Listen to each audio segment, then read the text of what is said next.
কুমুরিয়া পাড়া জামে মসজিদের উদ্যোগে আয়োজিত বিশাল ওয়াজ মাহফিলের প্রধান অতিথি আলহাজ সালাউদ্দিন মাহমুদ জাহিদ মাননীয় সংসদ সদস্য মানিকগঞ্জ এক গুরুত্বপূর্ণ আলোচনা পেশ করবেন খতিবে বাঙ্গাল আল্লামা জুনায়েদ আল হাবিব দামাত বরকাতুহুম, প্রতিষ্ঠাতা প্রিন্সিপাল জামিয়া কাসিমিয়া আশরাফুল উলুম ঢাকা, সুলতানুল ওয়াইজিন আল্লামা খালিদ সাইফুল্লাহ ইউবি দামাত বরকাতুহুম, প্রতিষ্ঠাতা পরিচালক মার্কাজুত তারবিয়া বাংলাদেশ, আলমনগর সাভার ঢাকা।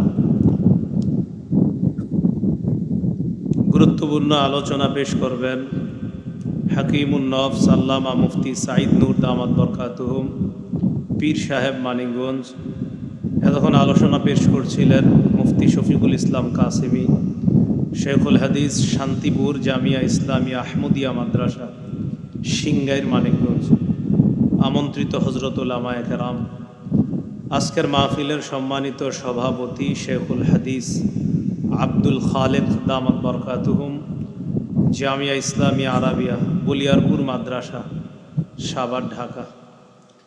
মাহফিল পরিচালনায় মাওলানা মুফতি মামুনুর রশিদ ইমাম খতিব অত্র মসজিদ, হাফেজ মাওলানা আবু সুফিয়ান তুহিন দৌলতপুর মানিকগঞ্জ। নিবেদক অত্র এলাকার জনগণ, উপস্থিত হজরত উলামায়ে কেরাম, মুসলমান ভাইয়েরা। মাইকের আওয়াজ যদ্দূর যাচ্ছে বিভিন্ন স্থানে অবস্থানরতা শ্রদ্ধেয়া মা বোনেরা, আল্লাহ পাক রব্বুল আলামিনের দরবারে শুকরিয়া আদায় করছি। আল্লাহ আমাদেরকে এই মাহফিলে উপস্থিত হওয়ার তৌফিক দান করেছেন বলি আলহামদুলিল্লাহ। আমি আপনাদের সামনে সূরা আনআমের 120 নম্বর আয়াতে কারিমা তেলাওয়াত করলাম। রাসূলুল্লাহ সাল্লাল্লাহু আলাইহি সাল্লামের একটি হাদিস পেশ করলাম, পাশাপাশি সূরা তাহরিমের 8 নম্বর আয়াত এবং নবীজির একটি হাদিস পেশ করলাম। আমার খুতবায় যদি আয়াত এবং হাদিস সংখ্যা মিলানো হয় তাহলে 2টি আয়াত কোরআনের 2 জায়গা থেকে তেলাওয়াত করেছি, 2টি হাদিস 2টি কিতাব থেকে পাঠ করেছি। 2 আয়াত এবং 2 হাদিস এগুলোকে যদি আমরা সামনে রাখি তাহলে আমার আলোচনার বিষয়বস্তু দাঁড়ায়, প্রথম অংশের আলোচনার বিষয়বস্তু হবে পাপ। কি আলোচনার বিষয়? পাপ। দ্বিতীয় অংশের আলোচনা হবে পাপ থেকে বাঁচার উপায়। এক কথায় আপনাদের সামনে আমি আমার আলোচনাটিকে 2টি অংশে সাজানোর চেষ্টা করব ইনশাআল্লাহ। প্রথম অংশে পাপ সম্পর্কে, দ্বিতীয় অংশে পাপ থেকে বাঁচার উপায় সম্পর্কে। সূরা আনআমের 120 নম্বর আয়াতে আল্লাহ বলেন, ওয়াদারু যাহিরাল ইসমি ওয়া বাতিনাহ, দারু তোমরা ছেড়ে দাও। আরবি ব্যাকরণে এটাকে বলা হয় আমরের সিগা, জমা মুজাক্কার হাজির। দারু তোমরা ছেড়ে দাও, যাহিরাল ইসমি ওয়া বাতিনাহ, প্রকাশ্য পাপ গোপন পাপ তোমরা ছেড়ে দাও। সূরা আনআমের 151 নম্বর আয়াতে আল্লাহ বলেন, ওয়ালা তাকরাবুল ফাওয়াহিশা মা যাহারা মিনহা ওয়া মা বাতন, লা তাকরাবু তোমরা নিকটবর্তী হও না। আরবি ব্যাকরণে এটাকে নাহির সিগা বলে, নাহি, নিষেধ। লা তাকরাবু তোমরা নিকটবর্তী হও না, আল ফাওয়াহিশা অশ্লীলতার, মা জহারা মিনহা ওয়া মা বাতন, প্রকাশ্য অশ্লীলতা গোপন অশ্লীলতার কাছেও যায় না। তাহলে এক আয়াতে হুকুম, আদেশ, প্রকাশ্য গুনাহ ছাড়ো, গোপন গুনাহ ছাড়ো। আরেক আয়াতে নিষেধ করতেছে, প্রকাশ্য অশ্লীলতা গোপন অশ্লীলতার কাছেও যেও না। আদেশ নিষেধ টোটাল মিলাইলে কি দাঁড়ায়? গুনাহ করা যাবে না। সূরা আরাফের 33 নম্বর আয়াতে আল্লাহ বলেন, কুল ইন্নামা হাররামা রাব্বিয়াল ফাওয়াহিশা মা যাহারা মিনহা ওয়া মা বাতন। নবী আপনি বলেন, আমার রব আমাকে হুকুম করেছে। কিসের আদেশ করেছে? হাররামা, আমার উপর হারাম করেছে। ওই যে আগের আদেশ আর নিষেধ, এই টোটাল বিষয়টা কি? হাররামা, রব হারাম করেছে, ফাওয়াহিশ অশ্লীলতা, মা যাহারা মিনহা ওয়া মা বাতন, প্রকাশ্য অশ্লীলতা গোপন অশ্লীলতা আমার রব আমার উপর হারাম করে দিয়েছেন। পাপের কিছু আরবি আছে, পাপের অর্থ দেয় এমন একটা আরবি আছে, হুব। সূরা নিসার 2 নম্বর আয়াতে আল্লাহ বলেন,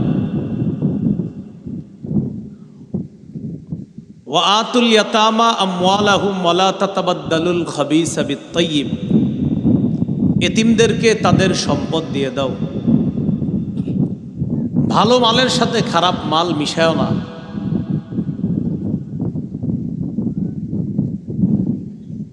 ওয়ালা তাকুলু আমওয়ালাহুম ইলা আমওয়ালিকুম, এতিমের সম্পদ নিজেদের সম্পদের সাথে মিশায়া খায়ও না।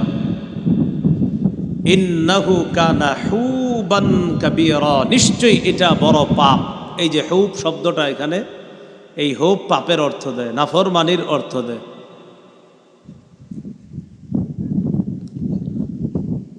আল্লাহ পাক রব্বুল আলামিন নাফরমানির অর্থ দেয় এই জাতীয় আরও কিছু আরবি শব্দ কোরআনে বলেছেন। যেমন ইসমুন শব্দটা নাফরমানির অর্থ দেয়, বাগিয়ুন শব্দটা নাফরমানির অর্থ দেয়। আল্লাহ পাক রব্বুল আলামিন সূরা আরাফে বলেছেন, ওয়াল ইসমা ওয়াল বাগিয়া, সীমালঙ্ঘন করা, নাফরমানি করা, এগুলো আল্লাহ পাক রব্বুল আলামিন নিষেধ করেছেন, হারাম করেছেন। ফাসাদ শব্দটাও নাফরমানির অর্থ দেয়, গুনাহের অর্থ দেয়। আল্লাহ পাক রব্বুল আলামিন ফাসাদ শব্দটা কোরআনে অনেক জায়গায় আলোচনা করেছেন, বলেছেন, ওয়ালা তাবগিল ফাসাদা ফিল আরদ, জমিনে ফাসাদ সৃষ্টি করবা না, ফাসাদ কামনা করবা না, অনর্থ সৃষ্টি কামনা করবা না, নাফরমানি কামনা করবা না। এই নাফরমানি, ফাসাদ নাফরমানির অর্থ দেয়। কোরআনে একটা শব্দ আছে জাম্বুন, এটাও নাফরমানির অর্থ দেয়। সূরা আনকাবুতের মধ্যে আছে ওয়া কারুনা ওয়া ফিরআউনা ওয়া হামান, আমি কারুন, ফেরাউন, হামানকে ধ্বংস করেছি। ওয়ালাকাদ জাআহুম মূসা বিল বায়িনাত, মূসা নবী তাদের কাছে প্রমাণ নিয়ে এসেছে।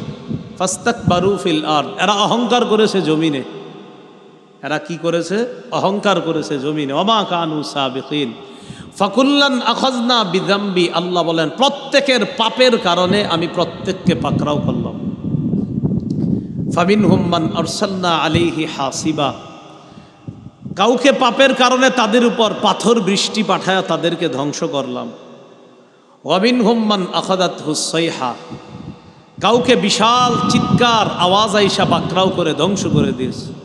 ওয়ামিনহুম মান খাসাফনা বিহিল আরদ, কাউকে কাউকে আমি জমিনের মধ্যে ধসিয়ে দিয়েছি, ধ্বংস করে দিয়েছি।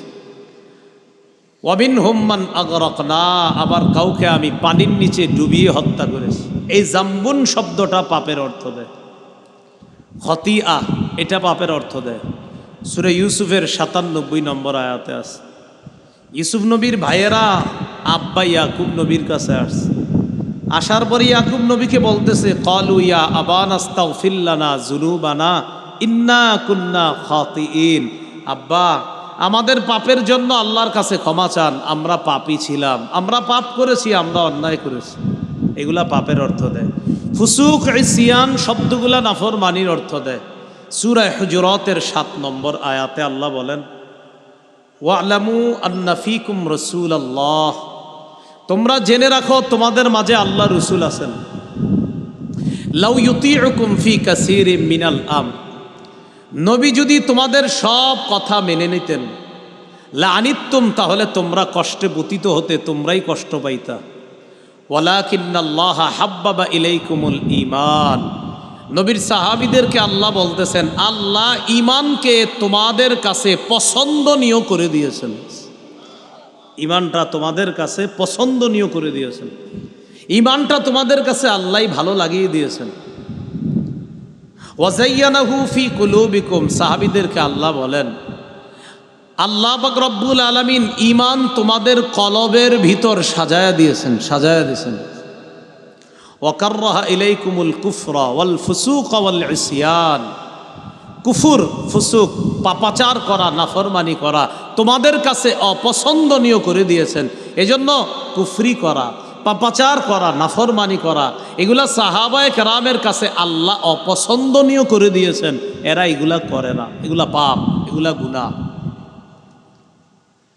রাসূলুল্লাহ সাল্লাল্লাহু আলাইহি সাল্লাম বলেন, ইয়াকুম ওয়া মুহাক্কিরাতিজ যুনুব, তোমাদের চোখে যেগুলাকে পাপ মনে হয়, এই পাপ থেকে তোমরা বেঁচে থাকো। আম্মাজান আয়েশা সিদ্দিকা রাদিয়াল্লাহু তাআলা আনহাকে আল্লাহ রাসূল সাল্লাল্লাহু আলাইহি সাল্লাম বলেন, ইয়াকি ওয়া মুহাক্কিরাতিল আমাল ফাইন্না লাহা মিনাল্লাহি তালিবা। আয়েশা, যেই পাপ তোমার চোখে ছোট মনে হয়, এই পাপ থেকে বাঁচো, এই পাপের ব্যাপারে কিয়ামতের ময়দানে জিজ্ঞাসা করা হবে। সহিহ বুখারীর বর্ণনা, আনাস ইবনু মালিক রাদিয়াল্লাহু তাআলা আনহু থেকে বর্ণনা, তিনি বলেন, ইন্নাকুম লাতা'মালুনা আমালা হিয়া আদাক্কু ফি আয়ুনিকুম মিনাশ শাহ, তোমরা কিছু কিছু কাজ এমন করো যেটা তোমাদের চোখে চুলের চেয়ে হালকা মনে হয়। ওয়া ইন কুন্না লানাউদ্দুহা আলা আহদি রাসূলিল্লাহি সাল্লাল্লাহু আলাইহি সাল্লাম মিনাল মুবিকাত, তোমরা যেই অপরাধটা চুলের চেয়ে হালকা মনে করো, নবীর যুগে এই অপরাধটা আমরা ধ্বংসকারী অপরাধ বলে সাব্যস্ত করতাম। আনাস এই রাদিয়াল্লাহু তাআলা এই কথাটা বলছে কিন্তু ১৫০০ বছর আগে।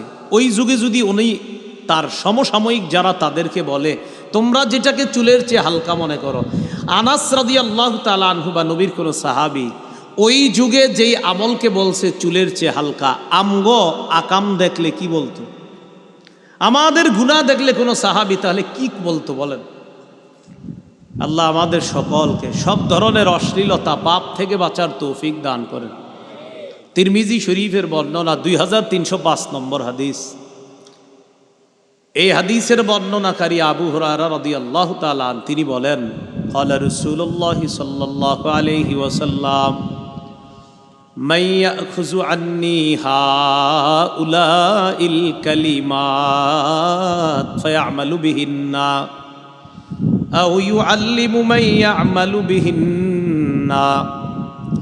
রাসূলুল্লাহ সাল্লাল্লাহু আলাইহি সাল্লাম একদিন ঘোষণা করলেন, তোমাদের মাঝে কে আছে এমন, আমি এখন কিছু কথা বলবো, যে কথাগুলো সে গ্রহণ করবে, নিজে আমল করবে, অন্যকে শিখিয়ে দিবে, তারাও যেন আমল করে।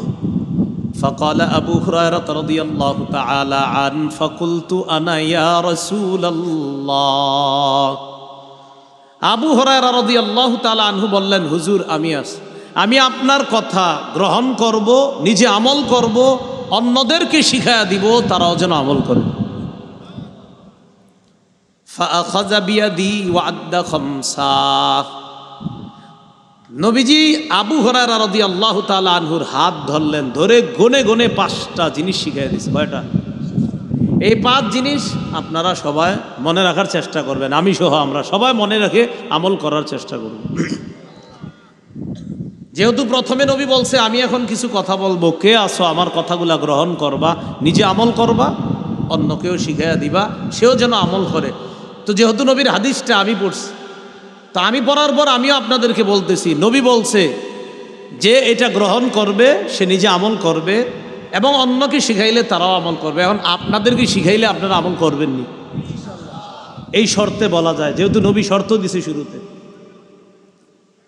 এবার আল্লাহ রসুল সাল্লাল্লাহু আলাইহি সাল্লাম গনে গনে আবু হুরায়রা রাদিয়াল্লাহু তাআলা আনহুকে 5টি জিনিস শিখাইছে। 1 নাম্বার, ইত্তাকিল মাহারিমা তাকুন আবাদান নাস। তুমি হারাম কাজ থেকে বাঁচো, হারাম কথা থেকে বাঁচো, হারাম মজলিস থেকে বাঁচো, হারাম শোনা থেকে বাঁচো, হারাম বলা থেকে বাঁচো, হারাম পোশাক থেকে বাঁচো, হারাম খাদ্য থেকে বাঁচো, হারাম উপার্জন থেকে বাঁচো। আর এই কথাটা অন্যকেও জানায়া দিও আবু হুরায়রা, যে হারাম থেকে বাঁচবে আমি নবী ঘোষণা করলাম তাকুন আবাদান নাস। তুমি যদি বাঁচো এবং তুমি যাদেরকে জানাবা তারাও যদি বাঁচে, এই ব্যক্তি পৃথিবীর শ্রেষ্ঠ আল্লাহর ওলি হয়ে যাবে। আপনাদের এই এলাকায় কেউ যদি আপনারা হারাম কাজ না করেন, হারাম কথা না বলেন, হারাম কথা না শোনেন, হারাম খাদ্য না খান, হারাম পোশাক না পরেন, হারাম উপার্জন না করেন, বিশ্বাস করেন আপনাকে হয়তো এই এলাকার মানুষ অতটা দাম দেয় না, বাংলাদেশের কেউ হয়তো আপনারা চেনেও না, এই এলাকায় বড় বড় কোনো অনুষ্ঠান হইলে হয়তো আপনারা তেমন কেউ পাত্তাও দেয় না, কোনো দরবার মিটিংয়ে আপনারা তেমন গণেও না, আপনার কথা এলাকাবাসী তেমন একটা গ্রহণ করেও না। কিন্তু জানেন আপনার একটা ভালো গুণ আছে, আপনি হারাম শোনেন না, হারাম বলেন না, হারাম খান না, হারাম ছুঁয়ে দেখেন না, হারাম উপার্জন করেন না, কম খান তো হালাল খান, বেশি খান তো হালাল খান, পরিধান করেন তো হালাল পরিধান করেন। নবী বলেন তোমারে কেউ চেনুক আর না চেনুক, আল্লাহর খাতায় পৃথিবীর সবচেয়ে শ্রেষ্ঠ আবেদ তুমি হয়ে যাবা, আমি নবী ঘোষণা করলাম। এটা হলো 1 নাম্বার, ইত্তাকিল মাহারিম, হারাম থেকে বাঁচো। ওই আবু হুরায়রা রাদিয়াল্লাহু তাআলা আনহুর হাত ধরে নবী শিখাই দিয়েছে, এটা হলো 1 নাম্বার। 2 নাম্বার, ওয়ারদা বিমা কাসামাল্লাহু লাকা তাকুন আগনান নাস। আল্লাহ তোমার বন্টনে যা দিস, আল্লাহ তোমার জন্য যা বরাদ্দ করছে, তোমাকে বন্টন করে যতটুকু দিস এতেই তুমি সন্তুষ্ট থাকো। এই পৃথিবীর মানুষের মাঝে মনের দিক থেকে তুমি সবচেয়ে ধনী মানুষ হয়ে যাবা, সবচেয়ে স্বনির্ভর বান্দা হয়ে যাবা যদি আল্লাহর ফয়সালায় তুমি খুশি হয়ে যাও। আজকে কত লাভ হয়েছে ব্যবসায়, 10,000 টাকা আলহামদুলিল্লাহ। আজকে কত? 1,000 আলহামদুলিল্লাহ। আজকে কত? 10 টাকা আলহামদুলিল্লাহ। আজকে সমান সমান আলহামদুলিল্লাহ। আজকে 5 টাকা লস আছে আলহামদুলিল্লাহ। ভাই আপনি 10,000এও আলহামদুলিল্লাহ, 10এও আলহামদুলিল্লাহ, লসেও আলহামদুলিল্লাহ। ঘটনা কি? নবীজি বলছে আল্লাহর ফয়সালায় খুশি থাকার জন্য, আমার কম হোক বেশি হোক আমি আল্লাহর ফয়সালায় খুশি। নবী কয় আরে তুমি তো পৃথিবীর সবচেয়ে ধনী মানুষ, কারণ তোমার তো কোনো অভিযোগ নাই। এই হলো 2 নাম্বার। 3 নাম্বার, ওয়া আহসিন ইলা জারিকা তাকুন মুমিনা। প্রতিবেশীর সাথে উত্তম আচরণ করো, খাঁটি মুমিন হয়ে যাবা। প্রতিবেশীর সাথে উত্তম আচরণ করো, খাঁটি মুমিন। প্রতিবেশীর ওয়াজ এটা জরুরি, কিন্তু প্রতিবেশীর ওয়াজটা একটু রাখেন। আপন ভাইয়ের খোঁজ নিচ্ছেন নিয়ে ঈদে সবাই, প্রতিবেশী তো পরে। হ্যাঁ, আপন ভাই প্রতিবেশীর চেয়ে আরো আপন না? আপন ভাইয়ের খোঁজ কয়জন নিস? পাশাপাশি ঘর 10 বছর আপন ভাইকে সালাম দেয় না, এরকম ভাইও পৃথিবীতে আছে। পাশাপাশি ঘর আপন ভাইকে কোনোদিন 1 বাটি গরুর গোস্ত পাঠাবে, মুরগির গোস্ত পাঠাবে মন চায় না কখনো। ঈদের দিন বন্ধুদেরকে দাওয়াত করে সেমাই খাওয়াইছে, আপন ভাইয়ের ঘরে সেমাই পাঠায় নাই। ঈদের দিন বন্ধুদেরকে, অফিস কলিগদেরকে ডাইকা মুরগি খাওয়াইছে, বিরিয়ানি খাওয়াইছে, আপন ভাইকে গত 10 বছর একদিন জিজ্ঞাসাও করে নাই খানা টানা খাইছেননি, বিরিয়ানি তো পরে। কিন্তু মজার বিষয় কি জানেন? মজার বিষয় আর লজ্জার বিষয় কি বললাম? মজা এবং লজ্জা। আপনারা 2 জন না এক জায়গায় ছিলেন 10 মাস 10 দিনের কম বেশি। আপনারা 2 জন একই জায়গায় ছিলেন 10 মাস 10 দিনের কম বেশি। যে মায়ের পেটে আপনার বড় ভাই ছিল, আপনিও ওই জায়গায় ছিলেন। আপনি আপনার আপন ভাইকে যে সালাম দিতেছেন না, এখন এই আপনার আপন ভাই আর আপনি, আপনার আম্মার পেটে যে আপনিও ছিলেন, আপনার ভাইও ঠিক এখানেই ছিল, যেই ভাইয়ের খোঁজ ঈদের দিন আপনি নেন নাই, ওই ভাই আপনার মায়ের পেটে ছিল, আপনিও ছিলেন। সমাজের বড় ভয়ঙ্কর বিষয়, আব্বা আর কাকা কথা বলে না, এই জন্য ভাতিজাও সালাম দেয় না। কি ব্যাপার, তুমি সালাম দাও না কেন তোমার কাকাকে? আব্বা আর কাকা কথা বলে না তো তাই আমিও। আরে আব্বা আর কাকা কথা বলে না, সেটা ভাই ভাই অভিমান চলছে, আবার ঠিক হয়ে যাবে ইনশাল্লাহ। তো তুমি ভাতিজা কেন সালাম দাও না সেটা বলো।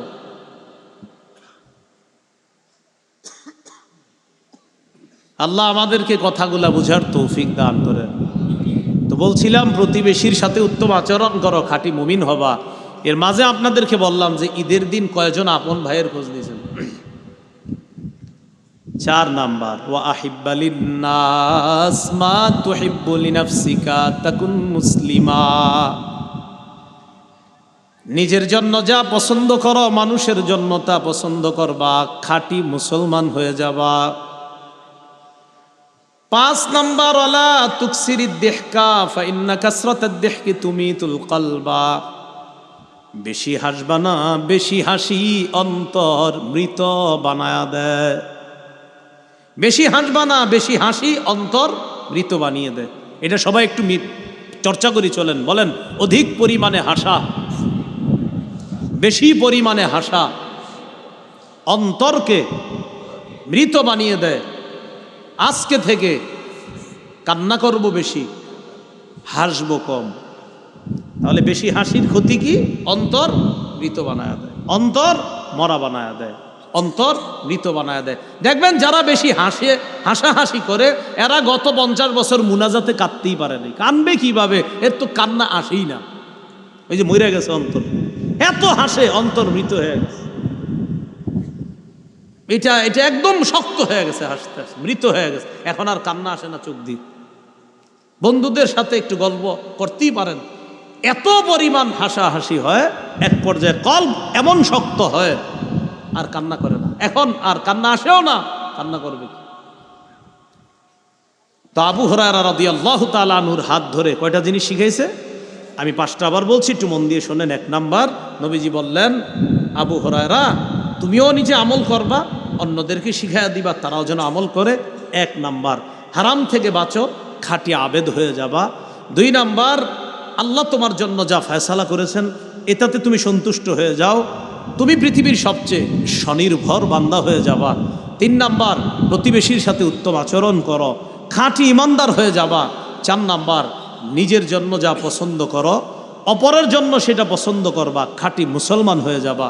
5 নাম্বার, বেশি হাসবা না, বেশি হাসি অন্তর মৃত বানিয়ে দেয়। আল্লাহ আমাদের সকলকে হারাম বলা, শোনা, হারামের মজলিসের পাশে যাওয়া, হারাম পোশাক পরিধান করা, হারাম পেটে নেওয়া ইত্যাদি সব ধরনের হারাম থেকে বাঁচার তৌফিক দান করেন। সহিহ বুখারীর বর্ণনা 2766 নম্বর হাদিস, 2766। এই হাদিসের মধ্যে রাসূলুল্লাহ সাল্লাল্লাহু আলাইহি সাল্লাম আমাদেরকে 7টি ধ্বংসাত্মক অপরাধ থেকে বাঁচতে বলছে। কয়টি ধ্বংসাত্মক অপরাধ? 7টি ধ্বংসাত্মক অপরাধ থেকে বেঁচে থাকতে বলছে আমাদের। তাহলে এই 7 অপরাধ এখন আমরা শুনবো, শোনার পর দেখবো কারো মধ্যে থাকলে বের করে দিব, না থাকলে ভবিষ্যতে যেন আমরা না করি, বলেন ইনশাআল্লাহ। ক্বালা রাসূলুল্লাহ সাল্লাল্লাহু আলাইহি ওয়াসাল্লাম ইজতানিবুস সাবআল মুবিকাত। রাসূলুল্লাহ সাল্লাল্লাহু আলাইহি সাল্লাম বলেন 7টি ধ্বংসাত্মক অপরাধ থেকে তোমরা বাঁচো। বলেন তো কয়টি অপরাধ আমাদেরকে ধ্বংস করে দেয়? ক্বালু ওয়া মা হুন্না ইয়া রাসূলুল্লাহ। সাহাবীগণ প্রশ্ন করলেন, হুজুর এই 7টি অপরাধ কি? নবীজি বললেন, 1 নাম্বার আশিরকু বিল্লাহ, আল্লাহর সাথে শিরক করা। বলেন তো 7 অপরাধ ধ্বংস করে আমাদেরকে, এর মধ্যে ধ্বংসকারী 1 নাম্বার অপরাধের নাম কি? শিরক। শিরক করলে সব ধ্বংস। রমজানে 30টা রোজা রাখছে, রাখার পর আপনি আপনার আব্বার কবর জিয়ারত করতে গেছেন, মাশাআল্লাহ ভালো। আব্বার কবর জিয়ারত করার পর এবার আরেক আব্বার কবর জিয়ারত করতে গেছেন, সেটাও খারাপ না, জিয়ারত তো ভালো জিনিস। কিন্তু আরেক আব্বার কবর জিয়ারত করতে গিয়ে আপনি চারদিকে তাকাইছেন, এইভাবে তাকায় দেখেন আপনারে কেউ দেখে না, না দেখার কারণে ছোট্ট করে চুপি চুপি একটা সিজদা দিছেন। কি করছে? চুপি চুপি একটা। তো সেজদা মানুষ তারে দেখুক আর না দেখুক, কে দেখছে? 30টা রোজা কার জন্য রাখছে? রোজাগুলার সওয়াব দিবে কে? সামনে যে কাম করছেন এই কামের কারণে সব সওয়াব শেষ। সূরা জুমারের 65 নম্বর আয়াতে আল্লাহ বলেন, ওয়ালাকাদ উহিয়া ইলাইকা ওয়া ইলাল্লাযিনা মিন ক্বাবলিকা লাইন আশরাকতা লায়াহবাতান্না আমালুকা ওয়া লাতাকুনান্না মিনাল খাসিরিন। নবী, আপনার প্রতি আর আপনার পূর্ববর্তী যারা, তাদের প্রতি এই মর্মে ওহী প্রেরণ করা হয়েছে, যদি আপনি শিরক করেন, নবী যদি আপনি শিরক করেন, অবশ্যই অবশ্যই আপনার আমল সব নষ্ট হয়ে যাবে, সব বরবাদ হয়ে যাবে। নবীরে বলতেছে, আমি আপনাদের হাতে পায়ে ধরে বলি, জীবনে যা করেন আর না করেন, একটা কাজ ভুলেও করেন না। কয়টা কাজ? স্বপ্নেও করেন না, ভুলেও করেন না। মানে স্বপ্নে করলে যদিও মাফ, স্বপ্ন তো আপনার হাতে না, কিন্তু এরপরে আল্লাহরে বলবেন, আল্লাহ এই কামটা যাতে আমি স্বপ্নেও না করি। দোয়াটা করবেন না ইনশাল্লাহ। সেটা হলো শিরিক। আল্লাহরে বলবেন, আল্লাহ জানা শিরিক অজানা শিরিক থেকে তোমার কাছে পানা চাই, ভবিষ্যতে জানা অজানা শিরিক যেন না করি, আল্লাহ আমাকে বাঁচান। মাবুদ গো, আমি যেন স্বপ্নেও শিরিক না করি। এটা আল্লাহরে বলবেন। কেন বলবেন? মনে রাখেন, সহিহ বুখারীর 1237 নম্বর হাদিস, কিতাবুর রিকাকে হাদিসটা অনেক লম্বা আসছে। নবী সাল্লাল্লাহু আলাইহি সাল্লাম চাঁদের আলোতে হাঁটতেছে। কিসের আলো? হাঁটতেছে, তার আরেক সাহাবী দূরে হাঁটতেছে, কেউ কাউরে দেখে না। হাঁটতে হাঁটতে ওই সাহাবী বলেন, আমার মনে হলো আল্লাহ নবী একা হাঁটাটা তার পছন্দ, তাই আমি নবীর সাথে হাঁটি না, আমিও দূরে দূরে হাঁটতেছি। ফালতাফাতা ইলাইয়া, নবী আমার দিকে হঠাৎ তাকাইলেন। রাসূলুল্লাহ সাল্লাল্লাহু আলাইহি সাল্লাম আমার দিকে তাকানোর পর দূর থেকে বললেন, মান, কে? তা আমি বললাম, হুজুর আমি। তাহলে এদিকে আসো। তো নবীজি ডাক দিচ্ছে। ডাক দেওয়ার পর এবার নবীজি তাকে পাশে নিয়ে নিয়ে হাঁটতেছে। এতক্ষণ ছিলেন দূরে, এখন পাশে। হাঁটতে হাঁটতে বলতেছে, শোনো, ইন্নাল মুকিল্লিনা ইন্নাল মুকসিরিনা হুমুল মুকিল্লুনা ইয়াউমাল কিয়ামা।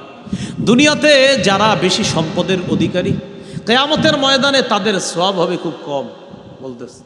সাথে সাথে আবার বলতেছে, তবে দুনিয়াতে আল্লাহ যাদেরকে অনেক সম্পদ দিছে, তারা যদি সম্পদ যথাযথ জায়গায় ব্যয় করে, খরচ করে, যাকাত সদকা ঠিক মতো আদায় করে, দুনিয়াতে তাদের যেমন বেশি সম্পদ, কিয়ামতের ময়দানে সওয়াবও অনেক বেশি হবে। এটা বলতে বলতে এক জায়গায় গেছে। যাওয়ার পর নবীজি বললেন, এই তুমি আর যাবা না, তুমি এই জায়গায় থামো, এবার আমি একা যাবো, তুমি থেমে যাও। সাহাবীকে আল্লাহ রাসূল বললেন, আমি এক জায়গায় যাইতেছি, আমি যাওয়ার আগ পর্যন্ত লা তাবরাহ মাকানাক হাত্তা আরজিআ ইলাইকা, আমি আসার আগ পর্যন্ত এখানেই থাকবা, নড়বা না, যা হওয়ার হবে এখান থেকে উঠবা না। জি হুজুর, ঠিক আছে। রাসূল সাল্লাল্লাহু আলাইহি সাল্লাম চলে গেলেন। সাহাবী বলেন, আমি তাকিয়ে রইলাম, হঠাৎ দেখি আর নবীরে দেখা যায় না। যাইতে যাইতে কোথায় জানি যাইতেছে, আর আমি দেখি না। এক পর্যায়ে আমি অপেক্ষা করলাম, হঠাৎ একটা বিকট আওয়াজের শব্দ শুনতে পাইলাম। আমি ভয় পেয়ে গেলাম, আল্লাহ রসুলের উপর কোনো ধরনের বিপদ ঘটে নাই তো, নবীর উপর কোনো বিপদ আসে নাই তো। আমি চিন্তিত হয়ে গেলাম। আমার মন চাইলো আমি একটু রসুলকে গিয়ে দেখে আসি। যখন আমি উঠব, নবীর কাছে যাইতে মন চাইতেছে আমার, সাথে সাথে মনে পড়ছে নবী বলছে, আমার যা হবার হবে, এখান থেকে নড়বা না। এজন্য আমি আর যাই না, বসে রইছি। একদিক দিয়ে আমার টেনশন, নবী আসে না কেন। আরেক দিক দিয়ে টেনশন, এত বিকট আওয়াজটা শুনলাম, নবীর কোনো বিপদ হলো না তো। অপেক্ষা করতেছি। এক পর্যায়ে আল্লাহ রসুল সাল্লাল্লাহু আলাইহি সাল্লামকে দেখে আমার দিকে আসতেছে, একজনের সাথে কথা বলতে বলতে। যাওয়ার সময় একা গেলেন, আসার সময় আল্লাহ নবী কোনো একজনের সাথে কথা বলতে বলতে আমার দিকে আসতেছে। নবী আমার কাছে আসছেন। আসার পর আমি বললাম, হুজুর আমি তো আর শুইতে পারতেছি না। বিষয়গুলা কয় কি, আপনি গেলেন, যাওয়ার পর লম্বা সময় আমার থেকে আপনি দূরে থাকলেন, আপনি কোথায় গেলেন আমি জানি না। আপনি যাওয়ার পর বিকট একটা আওয়াজ শুনলাম, আমি ভয় পেয়ে গেলাম। ও আচ্ছা, তুমি আওয়াজ শুনছো? কয় হ্যাঁ। ভয়ের কিছু নাই, জিবরিল একটু অন্য পদ্ধতিতে আজকে আমার কাছে আসছে। তো জিবরিল যখন আসছে, আসার পর একটা আওয়াজ হইছে, যে আওয়াজটা তুমি শুনলা এটা জিবরিল আমিন আসার আওয়াজ। ঠিক আছে হুজুর, বুঝতে পারলাম। আপনি যে আমার দিকে আসতেছিলেন, একজনের সাথে কথা বলতেছিলেন, এটা কে? নবীজি বলেন, যার সাথে কথা বলতেছিলাম এটাও জিবরিল। জিবরিল আমিনকে দেখা যায় নাই, বাকি শুধু নবীরে দেখা গেছে। হুজুর, জিবরিল আমিন আপনারে কি বলতেছিল? জিবরিল আমারে বলতেছিল, বাশির উম্মাতাক আন্নাহু মান মাতা মিন উম্মাতিকা ওয়া হুয়া লা ইউশরিকু বিল্লাহি শাইআ দাখালাল জান্নাহ। নবী, আপনি আপনার উম্মতকে একটা সুসংবাদ দিয়ে দেন, আপনার উম্মতের যে ব্যক্তি শিরিক করা ছাড়া মারা যাবে, সরিষার দানা পরিমাণ ইমান নিয়ে মারা যাবে, শুধুমাত্র শিরিক মুক্ত আকীদা নিয়ে যদি মারা যায়, আর সরিষার দানা পরিমাণ ইমান যদি তার থাকে, এই ব্যক্তি জাহান্নামে কিছু সময় থাকলেও, অথবা লম্বা সময় জাহান্নামে থাকলেও, অথবা আল্লাহ যতদিন চায় ততদিন তাকে জাহান্নামে রাখলেও, নির্দিষ্ট একটা সময় পরিমাণ জাহান্নামে থাকার পর সরিষার নানা পরিমাণ পিওর ইমান থাকার কারণে একদিন না একদিন সে জান্নাতে প্রবেশ করবে। এই জন্য একটা কাজ জীবনে স্বপ্নেও করবেন না, কি এটা? শিরক করেন না। তাহলে আমার সাথে বলেন, শিরক করব না, শিরকি কথা বলবো না, শিরকি কথা শুনবো না, শিরকি মজলিসে বসবো না। তাহলে শিরকি কর্ম করব না, শিরকি কথা বলবো না, শিরকি কথা শুনবো না, শিরকি মজলিসে বসবো না। বলেন ইনশাআল্লাহ। কিন্তু এরপরে আপনারা এই মাহফিলে যেমন আসছেন, মাঝে মাঝে আবার শিরকি কোনো আয়োজনেও চলে যান, এরকম হয় না? তো এটা তো ঠিক হলো না। এই জাতীয় বড় বড় আয়োজন, ভালো আয়োজন হয়, আবার শিরকি আয়োজন হয়। তো শিরকি আয়োজনগুলোতে আমরা যাব না। বলেন ইনশাআল্লাহ। আল্লাহ আপনাদের সকলকে, আমাকে, আমাদের সকলকে, আমরা যেন শিরক মুক্তভাবে দুনিয়া থেকে গিয়ে একদিন না একদিন আমার, আপনার, আমাদের সকলের যেন আল্লাহ জান্নাতে সাক্ষাৎ করায়। কয়টা অপরাধ আমাদেরকে ধ্বংস করে মনে আসেনি? 7টা। 1 নাম্বার শিরক, 2 নাম্বার ওয়াসসিহরু, জাদু করা। জাদু এমন একটা ভয়ঙ্কর বিষয়। ওই যে একজনের সাথে প্রেম করছে 12 বছর, কোনো কারণে মেয়ের বিয়ে করতে পারে না, এখন এর জাদু করছে। সে নিজেও বিয়ে করতে পারে নাই, এখন মেয়েটার আরেক জায়গায় বিয়ে হয়েছে, ওই জায়গায়ও অশান্তি সৃষ্টি করার জন্য জাদু করছে। মেয়েটার শ্বশুর বাড়ি তাদেরকে পর্যন্ত জাদু দ্বারা আক্রান্ত করে পুরো পরিবারটা বরবাদ করে দেওয়ার চেষ্টা করতেছে। আপনি তো নির্লজ্জ, আপনি কাপুরুষ, আপনার শরম একটু কম। আরে যারে বিয়ে করতে পারেন নাই, সমস্যা কি? আল্লাহ আপনার ভাগ্যে রাখে নাই, অন্য কোথাও বিয়ে করে ফেলেন। কিন্তু আপনি নির্লজ্জ, বেহায়ার মতো একটা মেয়ের জীবন এই জাদুর মাধ্যমে শেষ করে দিতে চাইতেছেন, মেয়ের শ্বশুর বাড়িটাকে ধ্বংস করে দিতে চাইতেছেন। আপনি নিজের বীর পুরুষ ভাবলেও আল্লাহর কসম আপনি কাপুরুষ, আপনি নির্লজ্জ, আপনি বেহায়া।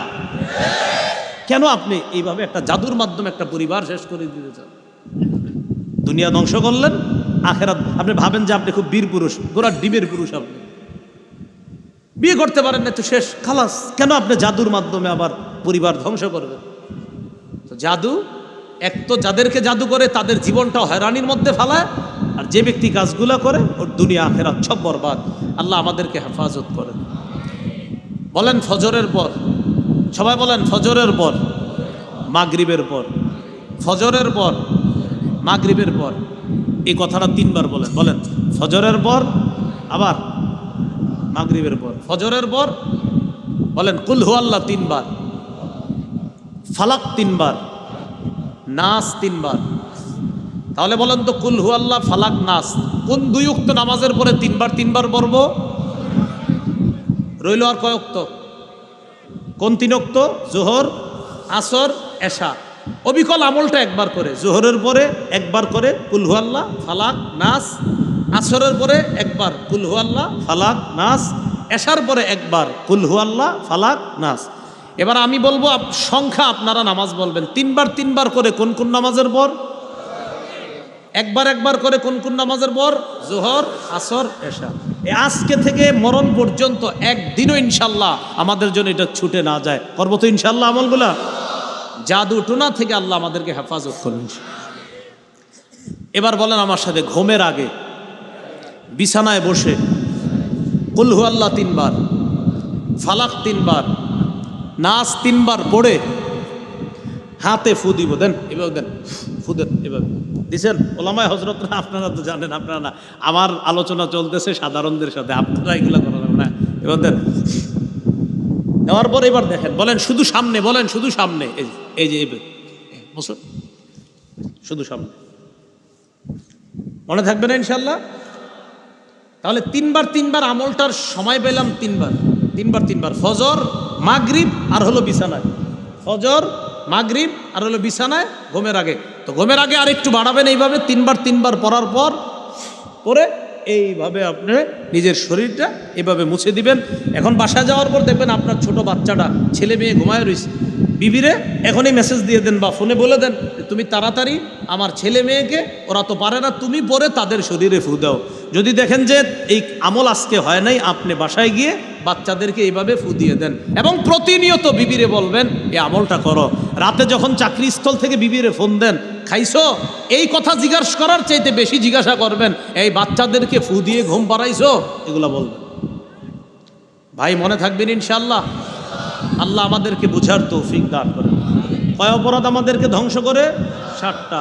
1 নাম্বার শিরিক, 2 নাম্বার জাদু করা, 3 নাম্বার ওয়াকাতলুন নাফসিল্লাতী হারামাল্লাহু ইল্লা বিল হক, অন্যায়ভাবে কাউকে হত্যা করা। অন্যায়ভাবে কোনো পশু পাখিকে হত্যা করবেন না, অন্যায়ভাবে। চড়ুই পাখিকে অন্যায়ভাবে হত্যা করবেন না, চড়ুই পাখি পর্যন্ত অন্যায়ভাবে হত্যা করবেন না। ধরবেন, ধরে জবাই করে বিসমিল্লাহ বলে জবাই করে খাবেন, ঠিক আছে। কিন্তু গাছে বসে রয়েছে বেচারা, আপনি একটা ইট মারলেন এইভাবে, এটা হত্যা। এই বেচারা গাছে বসা, আপনি বাঁশ দিয়ে এইভাবে মারলেন ওরে, এটা হত্যা। ওরে সুন্দরভাবে ধরেন, ধরার পর বিসমিল্লাহ বলে জবাই করেন, ঠিক আছে। নাসাইর বর্ণনা আসছে, রাসূলুল্লাহ সাল্লাল্লাহু আলাইহি সাল্লাম বলেন, কোনো ব্যক্তি দুনিয়ার মধ্যে কোনো চড়ুই পাখিকে যদি অন্যায়ভাবে হত্যা করে, মান কতালা উসফুরান আবাসা, কেউ যদি কোনো চড়ুই পাখিকে অনর্থক হত্যা করে, আজ্জা ইলাল্লাহ, চড়ুই পাখি কিয়ামতের ময়দানে আল্লাহর কাছে মামলা করবে, নালিশ করবে। আল্লাহকে বলবে, আল্লাহ ইন্না ফুলানান কতালানি আবাসা, অমুক ব্যক্তি আমাকে শুধু শুধু হত্যা করছে। ওয়ালাম ইয়াকতুলনি লিমান ফাআ, আমারে কোনো উপকারের কারণে হত্যা করে নাই। মাবুদ, আমারে যদি জবাই করে খাইতো ঠিক ছিল, কারণ আমাকে তার জন্য হালাল বানাইছেন, কিন্তু আমি বসেছিলাম গাছের ডালায়, এই লোক শুধু শুধু নিচ দিয়ে যাইতেছিল, আমারে মাইরা পানিতে ফেলাই দিছে। এরকম মামলা করবে আল্লাহর কাছে। এখন বলেন, কোনো পাখি যদি মানুষের বিরুদ্ধে হত্যার মামলা করে, তাহলে মানুষ যদি অন্যায়ভাবে হত্যা করা হয়, সেটার কি অবস্থা হবে? হ্যাঁ, আর যদি কোনো মুসলমানকে অন্যায়ভাবে হত্যা করা হয়, সেটার কি অবস্থা হবে? প্রথমে বললাম পাখি, পরে বললাম মানুষ, পরে বললাম মুসলমান। কি বললাম? প্রথমে বললাম পশু পাখি, পরে বললাম মানুষ, পরে বললাম মুসলমান। কোনো মুসলমানকে যদি অন্যায়ভাবে হত্যা করা হয়, এটার কি হবে? আল্লাহ আমাদের সকলকে এই জাতীয় ভয়ঙ্কর অপরাধ করা থেকে, চিন্তা করা থেকেও আমাদেরকে হেফাজত করেন। 4 নাম্বার যে অপরাধটা আমাদেরকে ধ্বংস করে, এটা আপনাদের এলাকায় না থাকলেও ভবিষ্যতে যদি এসে যায়, সবাই মিলে, ওলামা হজরত সহ সবাই মিলে প্রতিহত করব, বলেন ইনশাআল্লাহ। তা আমি বলি, বলার পর দেখেন, যদি থাইকা থাকে বলবেন হুজুর আছে, আর না থাকলে বলবেন না, আমগো এলাকায় এগুলা নাই। এরপরও যদি হাদিস বলে ফেলি, বলবো, আসলে বলবো। 4 নাম্বার, ও আকলুর রিবা, সুদ খাওয়া। কি খাওয়া? এটাও আছে, এটা আছে তো আমিও জানি। 4 নাম্বার অপরাধ কি? এটার আনফরচুনেটলি আওয়াজটা হালকা হইল, আপনারা প্রথম 3টা তো জোরে জোরে বললেন। 4 নাম্বারটা কি? আরো সুন্দর করে বলেন, ঘৃণা নিয়ে বলেন। যারা খান আর যারা না খান, আমি তো আর জানি না, সবাই বলেন। এখন হালকা হয়েছে মানে কি? এর মানে যারা খান এরা বলেন নাই। হ্যাঁ, কয়টা অপরাধ ধ্বংস করে? 4 নাম্বার, সুদ খাওয়া। সুদ খায়ের না, এই অপরাধ সমাজ ব্যবস্থাটাকেই ধ্বংস করে দিচ্ছে। হ্যাঁ, একদিক দিয়ে আমি বলতেছি হুজুর এত ইবাদত করি কবুল হয় না, আরেক দিক দিয়ে সুদ খান, তো কবুলটা হবে কেমনে? রসুলদেরকে আল্লাহ বলতেছে, তাদেরকে রসুল, ইয়া আইয়ুহার রুসুলু কুলু মিনাত তাইয়্যিবাত ওয়া'মালু সালিহা। রসুলদেরকে বলতেছে, ও রসুলগণ, ইবাদত করার আগে হালাল খাদ্য খান, খাওয়ার পর নেক আমল করেন। রসুলদেরকে বলতেছে কুলু মিনাত তাইয়্যিবাত, হে রসুলগণ কুলু খান, মিনাত তাইয়্যিবাত হালাল খাদ্য, পবিত্র খাদ্য, ওয়া'মালু সালিহা এবং নেক আমল করেন। বলেন তো নেক আমলের পূর্বে আল্লাহ কি খাইতে বলছে? হালাল খাইতে বলছে। 4 নাম্বার আকলুর রিবা, সুদ খাওয়া। আল্লাহ এই অপরাধ থেকে আমাদেরকে, আমাদের এই সমাজ, আমাদের এই দেশকে আল্লাহ হেফাজত করেন। এটা জাহিলিয়ত, মনে রাখবেন। এই সুদ খাওয়া এটা জাহিলিয়ত। রাসূলুল্লাহ সাল্লাল্লাহু আলাইহি সাল্লাম বলেছেন, আলা কুল্লু শাইইন মিন আমরিল জাহিলিয়াতি তাহতা কাদামাইয়া। শোনো, মূর্খতা, অন্ধকার যুগের যত জাহিলিয়ত, যত মূর্খতা, সব আমি মুহাম্মদ সাল্লাল্লাহু আলাইহি সাল্লামের 2 পায়ের নিচে। শোনো, রিবাল জাহিলিয়া, জাহিলি যুগের যে সুদ প্রথা, এটাও আমার পায়ের নিচে। এই জাহিলিয়ত, এই মূর্খতা আমাদের এই সমাজ থেকে দূর করে আমাদের এই সমাজ ব্যবস্থাকে ইসলামী সভ্য সমাজ ব্যবস্থা করতে হবে। মূর্খতা, এটা জাহিলিয়ত, রন্ধ্রে রন্ধ্রে এই জাহিলিয়ত ঢুকে গেছে, সুদের জাহিলিয়ত। এটা জাহিলিয়ত, এটা মূর্খতার যুগের, এটা অন্ধকারের যুগের জাহিলিয়তের, মূর্খতার যুগের। যেই যুগে অন্ধকার ছিল, যেই যুগে অশ্লীলতা, বেহায়াপনা, পাশবিকতার জয় জয়কর অবস্থা ছিল চারদিকে, সেই যুগের জাহিলিয়ত হলো সুদ ব্যবস্থা। এই সুদ ব্যবস্থা ছলে বলে কৌশলে বিভিন্ন জনেরা মুসলমানদের ঘরে ঘরে ঢুকিয়ে চাপিয়ে দিয়ে মুসলমানদের সমাজ ব্যবস্থা ধ্বংস করে জিহাদ নামক সুন্দর ব্যবস্থাকে তারা যেন মুসলমানদের মুজাহিদ তৈরি না হয়, যেন এদের পেটেও সুদের টাকা ঢুকানো যায়, ঘুষের টাকা ঢুকানো যায়, এদের পেটেও যদি জাহিলিয়ত ঢুকিয়ে দেওয়া যায়, সালাউদ্দিন আইয়ুবীর মতো আর মুজাহিদ তৈরি হবে না। এটা আমাদের ঘরে ঘরে ঢুকাই দিচ্ছে। 7 অপরাধ ধ্বংস করে। 4 নাম্বার আকলুর রিবা, সুদ খাওয়া। সুদ খাওয়াটা কি বলেন? জাহিলিয়ত। বলেন সবাই, আবার বলেন, আবার বলেন। এটা ঘরে ঘরে প্রচার করে দিবেন, প্রচার। আব্বা, সুদ খাওয়া এটা জাহিলিয়ত, যে জাহিলিয়ত দূর করতে আমার নবী দুনিয়াতে আসছে। আম্মা, সুদ খাওয়া জাহিলিয়ত, এটা দূর করতে আমার নবী দুনিয়াতে আসছে। কাকা, সুদ খাবেন না, সুদ খাওয়া এটা জাহিলিয়ত, এগুলা দূর করতে, এগুলা কাইটা সাফ করতে আমার নবী দুনিয়াতে আসছে। সে আপনি নবীর উম্মত, ঘরের মধ্যে এই জাহিলিয়ত আপনি রাখতে পারেন না। এটা বুঝানো ভাই, কথাগুলো মনে থাকবে। এ গেল 4 নাম্বার। 5 নাম্বার ও আকলু মালিল ইয়াতীম, এতিমের সম্পদ ভক্ষণ করা। ভাই মারা গেছে, ছোট ছোট 2-3টা সন্তান আছে, চাচায় চিন্তা করে কলমের খোঁচায় কিভাবে তাদের সম্পদটা আত্মসাৎ করা যায়। এরকম চাচা আসেনি? আল্লাহ পাক রব্বুল আলামিন বলেন, ইন্নাল্লাযীনা ইয়াকুলুনা আমওয়ালাল ইয়াতামা যুলমা, যারা এতিমের সম্পদ অন্যায়ভাবে ভক্ষণ করে, ইন্নামা ইয়াকুলুনা ফি বুতুনিহিম নারা, তারা পেটের মধ্যে আগুন ঢুকায়, তারা পেটের মধ্যে আগুন ঢুকায়। এক অংশ আমি, বাকি অংশ আপনারা বলবেন। এতিমের সম্পদ যারা পেটে ঢুকায়, তারা পেটে কি ঢুকায়? আগুন। আল্লাহ আগুন থেকে আমাদেরকে হেফাজত করেন। 6 নাম্বার ওয়াত্তাওয়াল্লি ইয়াউমাজ যাহফি, জিহাদের ময়দান থেকে পলায়ন করা। আল্লাহ যদি কখনো জিহাদের সুযোগ দেয় আমাদেরকে, আমরা পলায়ন করব না ইনশাআল্লাহ। জিহাদ মুসলমানদের অধিকার, জিহাদ মুসলমানদের একটা অধিকার। সন্ত্রাস অপবিত্র, জিহাদ পবিত্র। 13 বছর কাফেররা মুসলমানদের উপর সন্ত্রাসী আক্রমণ চালিয়েছে। 13 বছর কাবা চত্বরে আমার হাবিব নামাজ পড়তেছে। সহিহ বুখারীর বর্ণনা, আবু জাহেল বলল, আইয়ুকুম ইয়াতি বিজাজুরি জালি বিজাজুরি আলি ফুলান, অমুক এলাকার ওটের নারী বুড়ি পসরা পায়খানা নাপাক গোবর আনবা, আনার পর মোহাম্মদ যখন সেজদায় যায় তার এই গলার এই জায়গায় দিয়ে দিতে পারবা, এমন কেউ আসো? উকবা দাঁড়ায় গেছে, দাঁড়ায় কো আমি পারবো। সত্যি সত্যি অমুক এলাকায় গেছে, ওটের নারী বুড়ি পায়খানা পসরা বানছে, আনার পর হাবিব সেজদায় গেছে, নবীর এই গলা মোবারকের এখান থেকে এইভাবে কাঁধ আর পিঠের উপরে ওটের পসরা পায়খানা এইভাবে দিয়ে দিচ্ছে। আপনারা বলেন এটা কি? সন্ত্রাসী বলেন এটা কি? বলেন এটা কি? নবীজি সেজদা থেকে মাথা উঠাইতে পারতেছেন। আব্দুল্লাহ ইবনে মাসউদ রাদিয়াল্লাহু তাআলা আনহু বলেন, আবু জাহেল আর তার সাথীরা হাসতে হাসতে একজন আরেকজনের উপর পরে আর কয়, দেখ দেখ দেখ কেমন দেখা যায়, এরকম হাসতেছে। কাবা চত্বরে আল্লাহ রসুল সাল্লাল্লাহু আলাইহি সাল্লাম এই উকবা পাপিষ্ট আরেকদিন আসছে। আসার পর নবীর গলার মধ্যে চাদর পেঁচাইছে, চাদর পেঁচায় দুই দিক থেকে টান দিছে, নবীরে ফাঁসি দিয়ে মেরে ফেলবে। নবীরে কি দিয়ে মারবে? এটা কি বলেন? সন্ত্রাসী। এটা কি? হযরত খাব্বাবের উপর আক্রমণ, সন্ত্রাসী। হযরত বেলালকে মারতে মারতে মারতে মারতে উত্তপ্ত বালুর মধ্যে শোয়া দেওয়া, এটা সন্ত্রাসী। হযরত আম্মারকে মারতে মারতে রক্তাক্ত করা, এটা সন্ত্রাসী। হযরত আম্মারের মা সুমাইয়াকে রক্তাক্ত করা, এটা সন্ত্রাসী। হযরত আম্মারের বাবা ইয়াসেরকে রক্তাক্ত করা, এটা সন্ত্রাসী। 13 বছর সন্ত্রাসগিরি শুধুমাত্র সহ্য করলেন। সূরা হজের 39 নম্বর আয়াতে আল্লাহ বলেন, আর কত, উযিনা লিল্লাযীনা ইউকাতালুনা বিআন্নাহুম যুলিমু, যাদেরকে আক্রমণ করা হচ্ছে তারা মাজলুম, তাদেরকে জুলুম করা হয়েছে। 13 বছর পর আল্লাহ বললেন উযিনা, এখন জিহাদের বিধান দেওয়া হলো।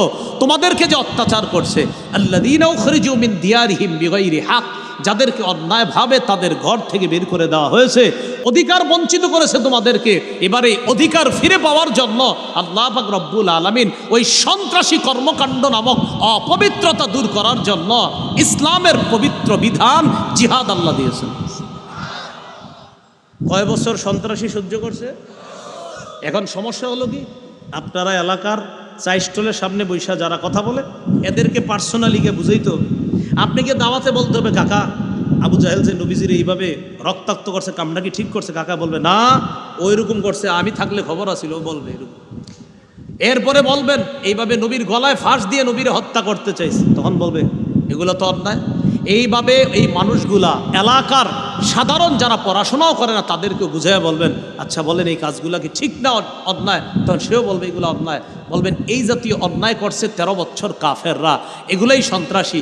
এই সন্ত্রাসী খতম করার জন্য কি করা দরকার এরই জিজ্ঞাসা করবেন, তখন তারাই বলবে এটার জন্য তো কিছু একটা পদক্ষেপ নিতে হবে। তখন বলবেন এই পদক্ষেপ স্বরূপ তখন আল্লাহ 13 বছরের এই সন্ত্রাস নামক অপবিত্রতা দূর করার জন্য পবিত্র বিধান জিহাদ আল্লাহ দিয়েছেন। আর কত, এবার তাদের এই সন্ত্রাসগিরি প্রতিহত করার জন্য আমি আল্লাহ জিহাদের বিধান আপনাদেরকে দিয়ে দিলাম। জিহাদের মাধ্যমে আপনারা আপনাদের অধিকার আদায় করে নেন। কিন্তু আমাদের সমস্যা, আমরা এটা বুঝাইতে পারতেছি না, এটা বুঝাইতে হবে পার্সোনালি। জিহাদ শুনলে আমাদের সমাজের কিছু মানুষ, তুই ঘরে থাইস, হুজুরে যাইলে যা, পয়সা থাক।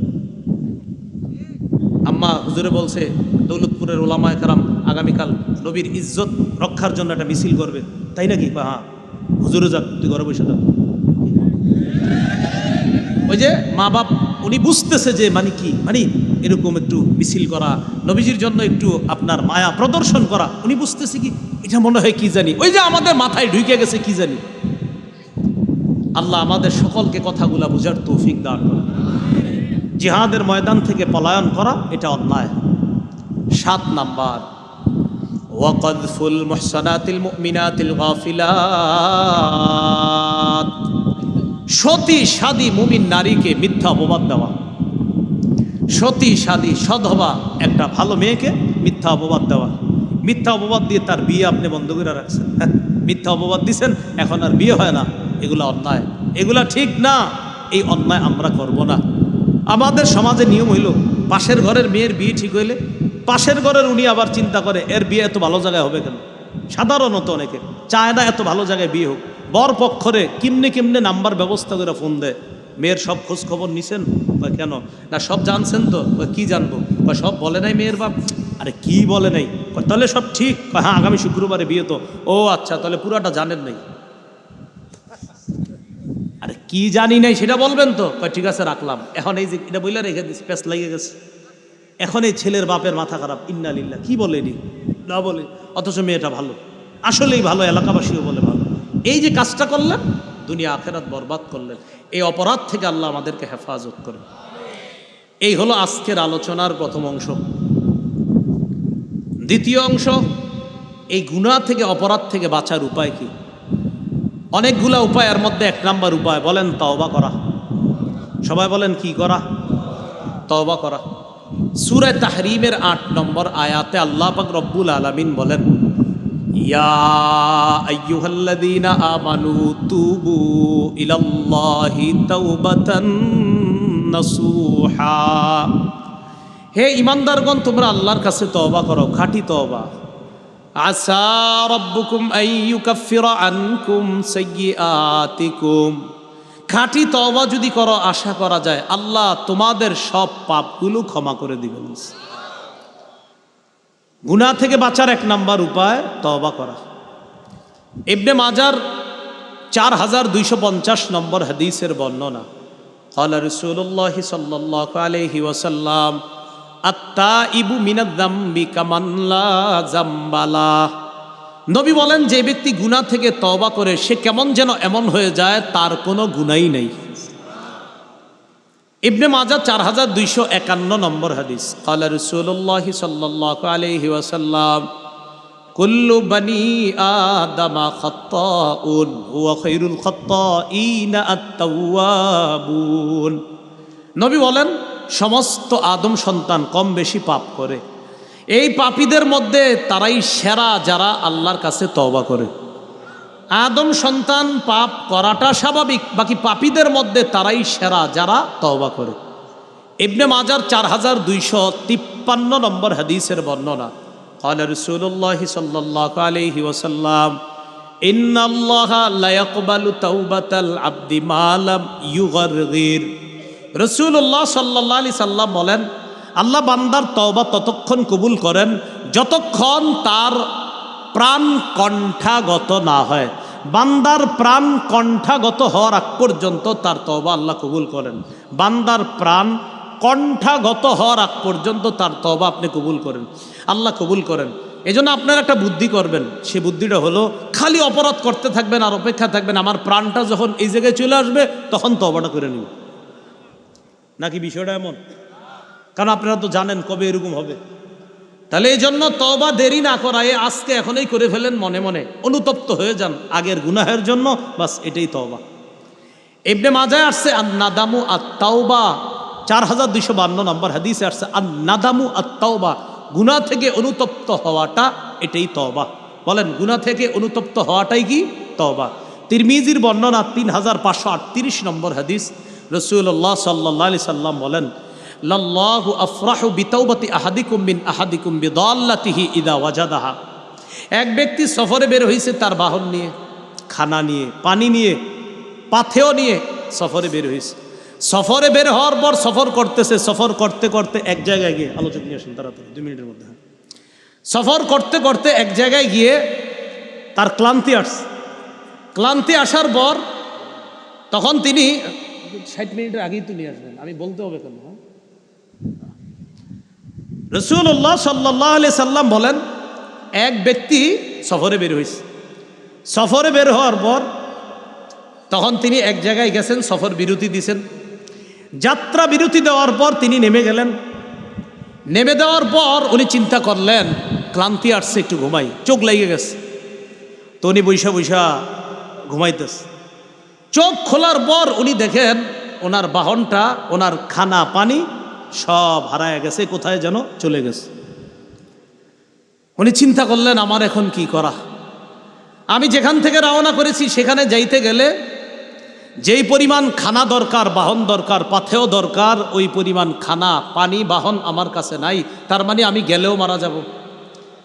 সফরে যেখানে রওনা করছেন ওই পর্যন্ত যদি আমি যাইতে হয়, সেখানে গেলেও আমি যেতে পারবো না, খানার অভাবে সেখানে গেলেও আমি মারা যেতে পারি। উনি কি করলেন? ওখানে বসে রয়েছে, ওখানেই মারা যাবেন। এই চিন্তায় তিনি এখানে বসে আছেন। বসে থাকার পর বৈশা বৈশা উনি ঘুমাইতেছে আবার, কারণ ওনার টেনশন হলো আমি খানা পিনার অভাবে এখানেই মারা যাব। হঠাৎ উনি চোখ খুলছে, চোখ খোলার পর দেখে ওনার হারিয়ে যাওয়া বাহন, খানা পানি পাথেয় সব উপস্থিত হয়ে গেছে। উপস্থিত হওয়ার পর উনি কেমন খুশি! হাদিসে আসছে বিশিদ্দাতিল ফারহি, খুশির অতি সহ্যে উনি আল্লাহকে বলে ফেললেন, আল্লাহুম্মা আনতা আবদি ওয়া আনা রব্বুকা। আল্লাহকে বললেন, আল্লাহ আপনি আমার বান্দা, আমি আপনার রব। হ্যাঁ, এটা কেমন হয়ে গেল না কথাটা? কিন্তু আসলে ওনার মাথা ঠিক নেই। উনি এত খুশি হয়েছে, খুশিতে যে উনি কি বলছে এটা উনি নিজেও জানে না। উনি খুশিতে বইলা ফেলতেছে। আমাদের দেশে এটারে কয় খুশির ঠেলা। খুশির ঠেলায় আল্লাহরে বলে ফেলতেছে, আল্লাহ আপনি আমার বান্দা, আমি আপনার রব। আসলে বলতো এমন যে আল্লাহ আপনি আমার রব, আমি আপনার বান্দা। এটা না বলে ফেলছে আল্লাহ আপনি আমার বান্দা, আমি আপনার রব, এমন কথা বলে ফেলছে। তো আসলে কেন বলছে? খুশির কারণে ওনার মাথা ঠিক ছিল না। নবী বলেন, একজন ব্যক্তি তার হারিয়ে যাওয়া বাহন ফিরে পাওয়ার পর এত পরিমাণ খুশি হয়, কোনো ব্যক্তি যখন তওবা করে ওই ব্যক্তির চেয়ে কোটি গুণ বেশি তওবাকারীর প্রতি আল্লাহ খুশি হয়েছে। তাহলে তওবা আগামীকাল না এখনই? এখনই। সহিহ মুসলিমের বর্ণনা, রাসূলুল্লাহ সাল্লাল্লাহু আলাইহি সাল্লাম বলেন, ইন্নাল্লাহা লা ইয়াবসুতু ইয়াদাহু বিল-লাইল লিয়াতুবা মুসিউন নাহার। আল্লাহ পাক রব্বুল আলামিন তার ক্ষমার হাতকে প্রসারিত করেন রাতের বেলা, যেন দিনের তওবাকারীরা আল্লাহর কাছে ক্ষমা চায়। ওয়া ইয়াবসুতু ইয়াদাহু বিন-নাহার লিয়াতুবা মুসিউল লাইল। দিনের বেলা ক্ষমার হাত প্রসারিত করে রাখেন, যেন রাতের অপরাধীরা আল্লাহর কাছে ক্ষমা চায়। প্রিয় ভাইয়ারা, আজকে এখন রাতের মধ্যে আছি আমরা, দিনে অনেক অপরাধ করছি, আজকে আল্লাহর কাছে ক্ষমা চেয়ে নিব ইনশাআল্লাহ। আমার সাথে বলেন তওবার তিনটি শর্ত। তওবার শর্ত কয়টি? মুহাদ্দিসিনে কেরাম লেখছেন তওবার শর্ত তিনটি, ফকিগণ আরেকটি বাড়াইছে, মোট চারটি। তওবার শর্ত কয়টি? তিনটি। ফকিগণ আরেকটি বাড়াইছে, তাহলে হয় মোট কয়টি? চারটি। এক নাম্বার, অতীতের গুনাহের উপর অনুতপ্ত হওয়া, আগে যা করেছি এটার জন্য অনুতপ্ত হওয়া। দুই নাম্বার, আগের গুনাহ ছেড়ে দেওয়া। তিন নাম্বার, দৃঢ় প্রতিজ্ঞা করা আমি ভবিষ্যতে এই জাতীয় গুনাহ আর করব না। চার নাম্বার, বান্দার হক নষ্ট করে থাকলে বান্দার হক আদায় করে নেওয়া। তাহলে তওবার জন্য মোট চারটা শর্ত। এক নাম্বার, অতীতের গুনাহের জন্য অনুতপ্ত হওয়া। দুই নাম্বার, অতীতের গুনাহ ছেড়ে দেওয়া। তিন নাম্বার, প্রতিজ্ঞা করা ভবিষ্যতে এই গুনাহটা আমি আর করব না। চার নাম্বার, বান্দার হক নষ্ট করে থাকলে বান্দার হক আদায় করে দেওয়া। এই চারটি শর্তে আমরা আল্লাহর কাছে তওবা করব, আল্লাহ তৌফিক দান করেন। গুনাহ মাফের হুজুর আসতেছে ইনশাআল্লাহ। হাজি এক নাম্বার উপায় হলো গুনাহ থেকে বাঁচার এক নাম্বার উপায় তওবা করা। এক নাম্বার উপায় কি করা? তওবা করা। দুই নাম্বার উপায় ইস্তেগফার পাঠ করা। বলেন দুই নাম্বার উপায় কি? ইস্তেগফার পাঠ করা। সূরা আলী ইমরানের 131 নম্বর আয়াতে আল্লাহ 135 নম্বর আয়াতে আল্লাহ পাক রব্বুল আলামিন বলেন, ওয়াল্লাযীনা ইযা ফাআলু ফাহিশাতান আও যালামু আনফুসাহুম যাকারুল্লাহ ফাস্তাগফারু লিযুনুবিহিম। যারা কোনো অপরাধ করে ফেলে, আও যালামু আনফুসাহুম অথবা নিজেদের উপর জুলুম করে, যারা কোনো অপরাধ করে ফেলে অথবা নিজেদের উপর জুলুম করে, যাকারুল্লাহ, আস্তাগফিরুল্লাহ আস্তাগফিরুল্লাহ, যারা কোনো অপরাধ করে ফেলে অথবা নিজেদের উপর জুলুম করে সাথে সাথে আল্লাহকে স্মরণ করে, ফাস্তাগফারু লিযুনুবিহিম নিজেদের গুনাহের জন্য আল্লাহর কাছে ক্ষমা চায়, ওমাই ইয়াগফিরুয যুনুবা ইল্লাল্লাহ আর আল্লাহ ছাড়া তাকে ক্ষমা করবেই বা কে? তো এই ব্যক্তি যখন ইস্তেগফার পাঠ করে গুনাহ করার পর আল্লাহ পাক রব্বুল আলামিন তার গুনাহ ক্ষমা করে দেয়। এজন্য আমরা কয়েকবার পাঠ করি আস্তাগফিরুল্লাহ আস্তাগফিরুল্লাহ আস্তাগফিরুল্লাহ। আল্লাহ পাক রব্বুল আলামিন বলেন, ইস্তাগফিরু রব্বাকুম, তোমরা তোমাদের রবের কাছে ক্ষমা প্রার্থনা করো, ইন্নাহু কানা গফফারা। ইস্তেগফার পাঠ করার এক নাম্বার উপকারিতা, তিনি তোমাদেরকে ক্ষমা করে দিবেন। দুই নাম্বার, ইউরসিলিস সামা আলাইকুম মিদরারা, আসমান থেকে মুষলধারে বৃষ্টির ন্যায় রহমত নাজিল করবেন। তিন নাম্বার, ওয়ায়ুমদিদকুম বিআমওয়াল, তোমাদেরকে সম্পদ দিয়ে সাহায্য করবেন। চার নাম্বার, ওয়াবানিনা, যাদের সন্তান নাই তারা ইস্তেগফার পাঠ করলে তাদেরকে আল্লাহ সন্তান দিয়ে সাহায্য করবে। পাঁচ নাম্বার, ওয়াজআল লাকুম জান্নাত, যাদের ক্ষেত খামার দরকার, যাদের ফলের বাগান ফুলের বাগান দরকার, আল্লাহ তাদেরকে এই ফলমূলের বাগান দিয়ে সাহায্য করার ওয়াদা করছেন। ছয় নাম্বার, ওয়াজআল লাকুম আনহারা, নদী নালা দিয়ে আল্লাহ সাহায্য করবেন। 12 নাম্বার পারায় আসছে, কেউ যদি ইস্তেগফার পাঠ করে বর্তমানে শরীরের মধ্যে যে শক্তি, ইয়াজিদকুম কুওয়াতান ইলা কুওয়াতিকুম, এই শক্তির সাথে আল্লাহ আরো শক্তি যোগান দান করবেন, তার শরীরে আল্লাহ আরো শক্তি বাড়ায় দেবেন। তাহলে গুনাহ মাফের 2 নাম্বার উপায় ইস্তেগফার পাঠ করা। গুনাহ মাফের 3 নাম্বার উপায়, আমার সাথে বলেন, ক্ষমার আশায় বারবার আল্লাহকে ডাকা। ক্ষমার আশায় বারবার আল্লাহকে ডাকা। তিরমিজির বর্ণনা 3540 নম্বর হাদিস। এই হাদিসের মধ্যে আসছে, আল্লাহ হাদিসে কুদসির মধ্যে বলেন, ইবনা আদম ইন্নাকা মা দাউতানি ওয়া রাজাউতানি গফারতু লাকা আলা মা কানা ফিকা ওয়ালা উবালি। হে আদম সন্তান, তুমি আমাকে ক্ষমার আশায় যতক্ষণ ডাকতে থাকবা, আমি ততক্ষণ তোমাকে ক্ষমা করতে থাকবো, এতে আমি আল্লাহ কারো পরোয়া করি না। তাহলে 3 নাম্বার উপায়, ক্ষমার আশায় আল্লাহকে বারবার ডাকা। 4 নাম্বার, রাসূলুল্লাহ সাল্লাল্লাহু আলাইহি সাল্লামের সুন্নতের অনুসরণ করা।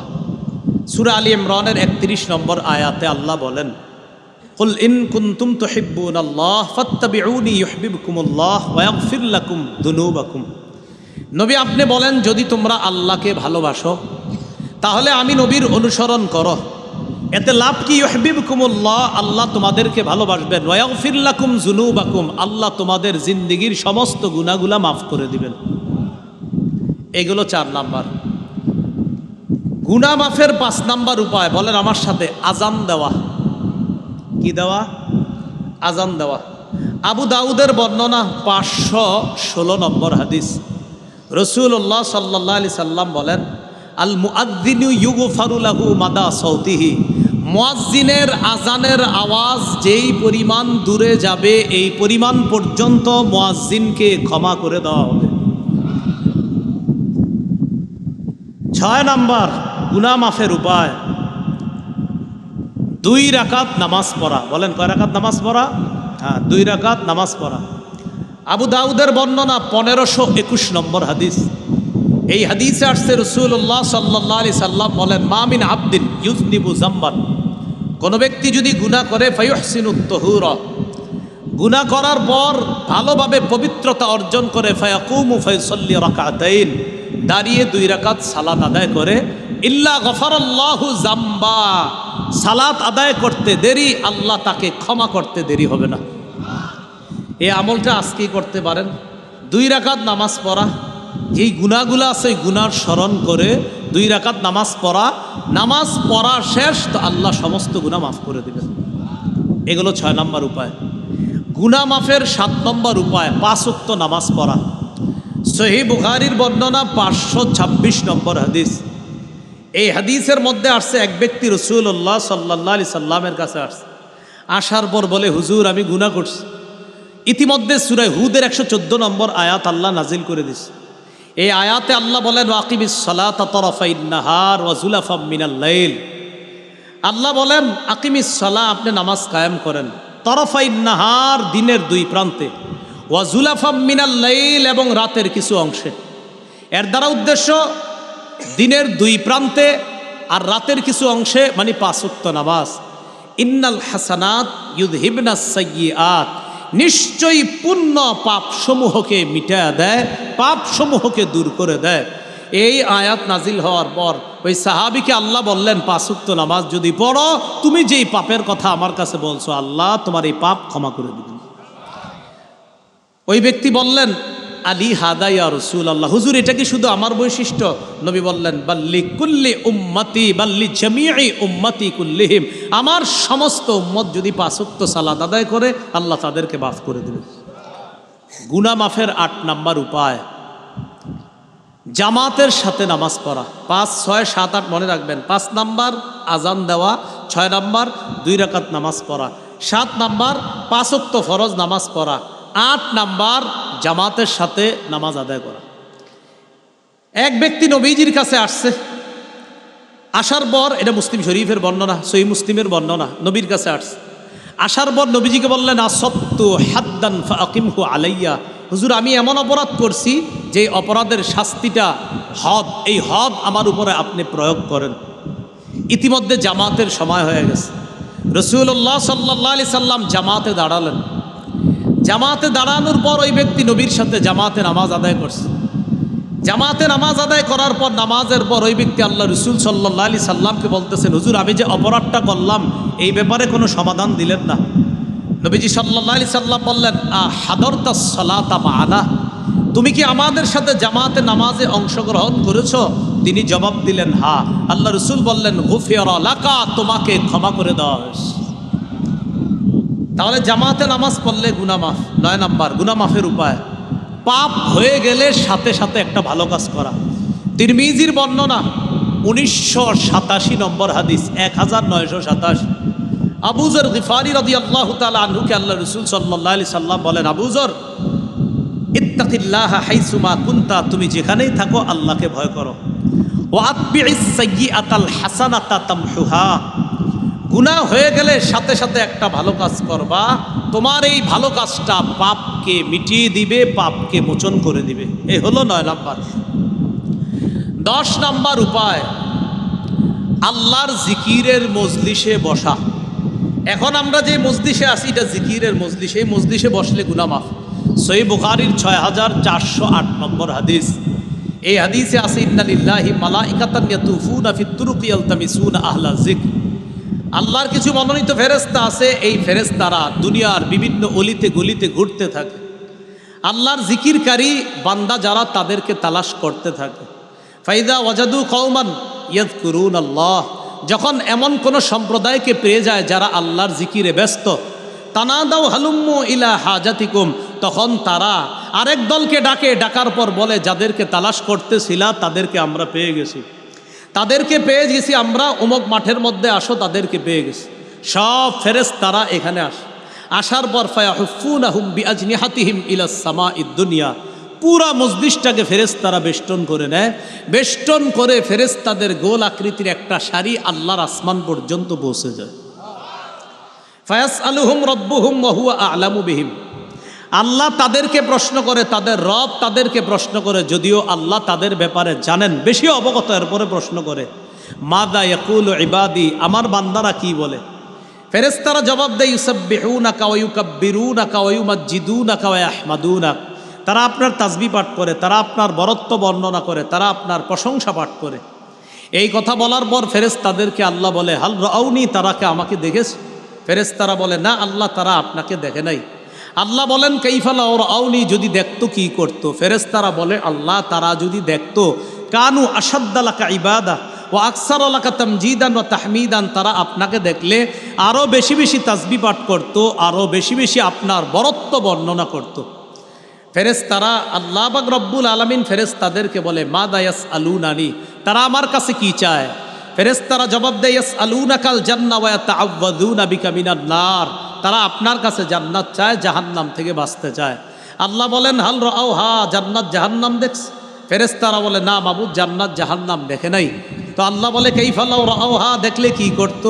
ফেরেশতারা জবাব দেয়, জান্নাত যদি দেখতো এই নিয়ামত পাওয়ার জন্য আরও বেশি বেশি ইবাদত করত, জাহান্নাম দেখলে জাহান্নামের ভয়াবহতা থেকে বাঁচার জন্য আরও বেশি বেশি আপনার কাছে ক্ষমা প্রার্থনা করত।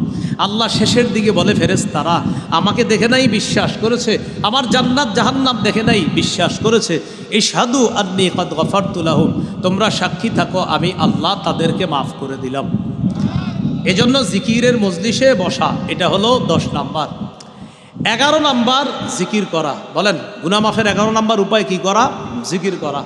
সহিহ বুখারীর বর্ণনা 6405 নম্বর হাদিস।